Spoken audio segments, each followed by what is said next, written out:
Hey, what's going on, everybody? This is Alex, the Comic Hoarder. Thank you so much for clicking play on this video. In this video, I will be showing you 5 more Silver Age foundational comic books that I'll be adding to my comic book collection. I hope you guys are excited. The last one is a Grail, and you might say there's another Grail in this, depending on your preferences. So hopefully you guys are excited about this video. Here we go.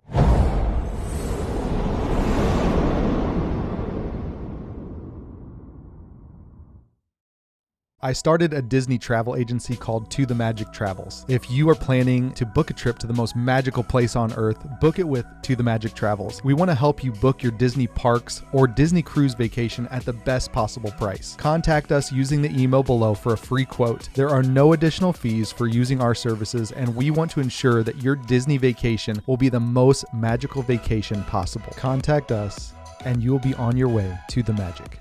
Foundational comic books are some of my favorite to add to my comic book collection. They're some of my favorite to talk about and show on this channel. Foundational comic books increase the overall value, they increase the overall eye appeal, and they're universally recognized by any kind of dealer, any kind of collector. So if somebody's looking through my collection, they're going to say, wow, you've got some amazing comic books. And these are some of the ones that I'm most proud of to add to my comic book collection. Now, I've got boxes and boxes in there, but if I was to get rid of things, the foundational comic books would probably be the ones that I would hang on to, and they're the ones that I enjoy looking at the most. Now, of course, I love looking at just common issues of Silver Age or Bronze Age, even sometimes Copper Age books. I love looking at those, just remembering the excitement of when I got the comic book, but these are the ones that I'm most proud of, and these are the ones that if someone was looking through my collection, they would say, wow, you have a really great foundational comic book collection, because they've been watching my videos, so they know that these are foundational and these are amazing keys.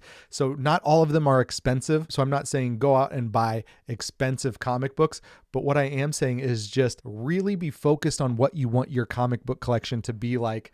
And what does your foundation look like? Are they universally recognized, or are they the hot book of the week? Are they the FOMO book that you bought because everyone else was buying it, but you go to a dealer, they have no clue what those books are, and they're not going to value them as much as they would necessarily these comic books. So that's what foundational comic books are.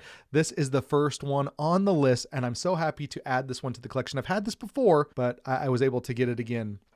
This is Iron Man and Submariner #1. This is from 1968, and it's a single issue. This is the only time that Iron Man Submariner had this issue. There was no #2. It's a little bit lower grade, so I'd call this a 2.5 condition. You should be able to get this book for about $75 to $100. Now, I got this one in a collection, but a lot of the other books were being sold off so that I can have this one.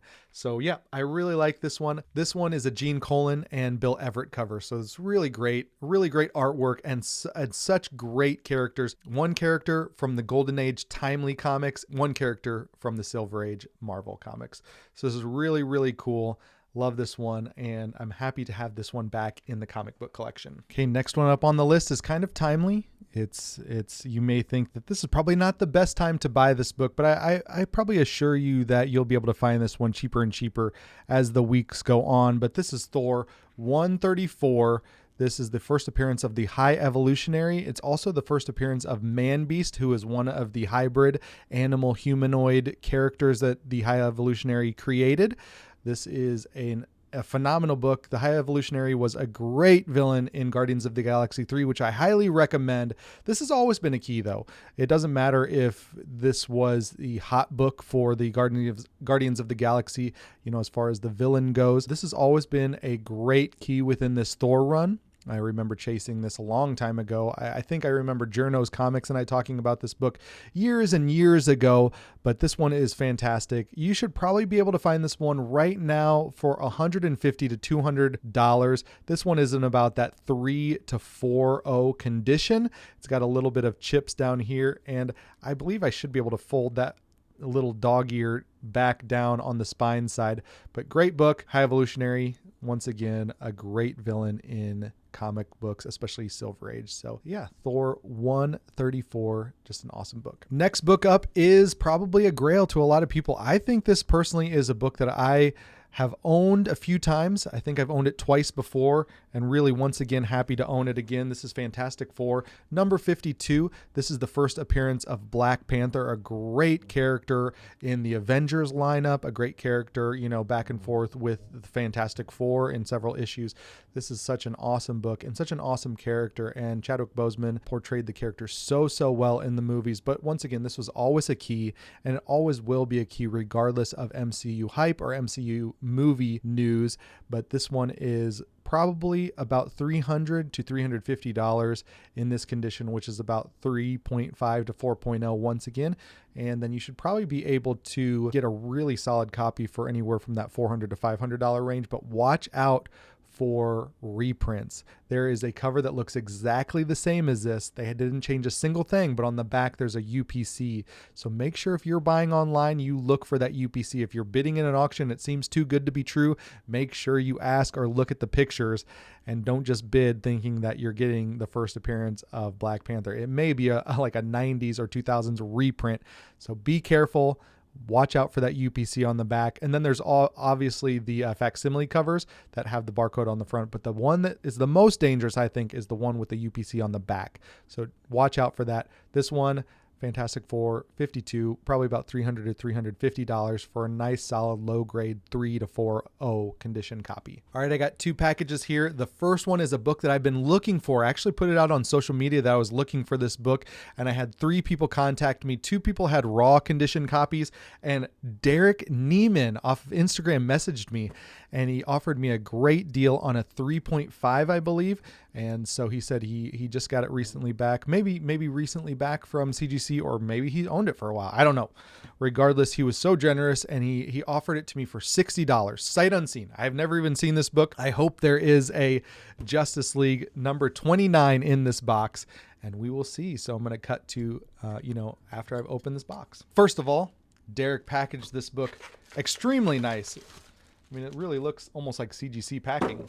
So maybe it went from CGC to Derek Neiman to me. Oh, this looks great.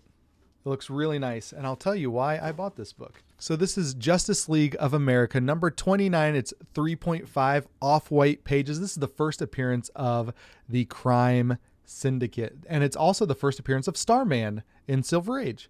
So Justice Society of America crossover, and the first appearance of, like I said, the Crime Syndicate. I bought this for Ultraman. So there's all the different, this is Earth 3 villains, or Earth 3, all the heroes of Earth 3, instead of being good, they're bad. So you've got Ultraman is the Superman. I believe Superwoman may be the Wonder Woman character. Owlman is the Batman character. And then you've got a bad Flash, and you've got a really wimpy, fearful Green Lantern character.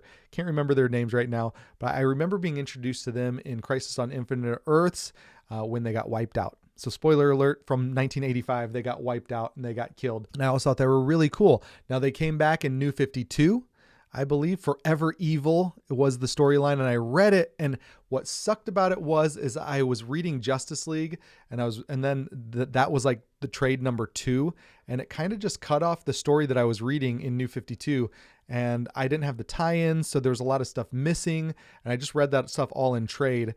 And it just felt like that's what sucked about some New 52 runs, was there would be these epic crossovers with other titles, and you'd be reading a great story, and then Monster Men would come out, and you'd be like, this sucks. Like, there's so much going on outside of this main Batman title, or outside of this main Justice League of America title, and I don't want to read that. I don't want to read the other like Nightwing book, or I don't want to read the other like whatever book, Dick Grayson book, to figure out what's going on. And so I would just stop reading. So anyways, long story short, I think Ultraman's back in the new John Kent Superman story. And I read a little bit about that, issue 1 and issue 2. I thought it was really cool. So I thought this was the time to get Justice League of America, number 29, the first appearance of that Crime Syndicate team, which has always been a key. So you've got Justice League of America, number 21. It's the first crossover with Earth 1 and Earth 2, besides like Flash 123, which was the first crossover between like the two different flashes of two Earths or flashes of two worlds. And then you had the nice big crossover Earth 1 and Earth 2 in issue number 21. And then this one was always great because it was the crossover between Earth 1, Earth 2, and then Earth 3, where there was the bad superheroes. So I think this is really great. You should be able to get this book for anywhere raw copies, $30. I saw 2 issues sold recently for $30. And then you can get maybe a little bit nicer copy up to $100 and get it graded. I got this for $60. So I was really happy and excited that Derek reached out to me. Like I said, I had 2 other offers pending. I put it out there that I wanted this issue and was so fortunate that a couple people reached out. So thanks again to Derek Neiman for giving me this great book. I'm really excited. I'm going to read this online so I can check out the story. But this has always been a key. It's a great kind of iconic cover. Very, very similar to that Justice League of America number 21, which I'll probably get one of those copies here pretty soon as well. So there it is. And I've got another unboxing to do. So this one is definitely a Grail level book, and I'm really excited to have this one back in the collection. I got rid of this book in the height of the Marvel craze of 2021, and I did really, really well on it. I bought it from Bedrock City Comics initially. I did really well on it when I sold it. Man, I sold it for like 4 or 5 times what I paid for it or what I had into it. And so I was talking with Rogue 121 here on YouTube, and he was going to a con, and I was like, hey man, can you help me out with this? And he was like, yeah, if we have time, we're not going to spend a lot of time at the con. I was looking for autographs.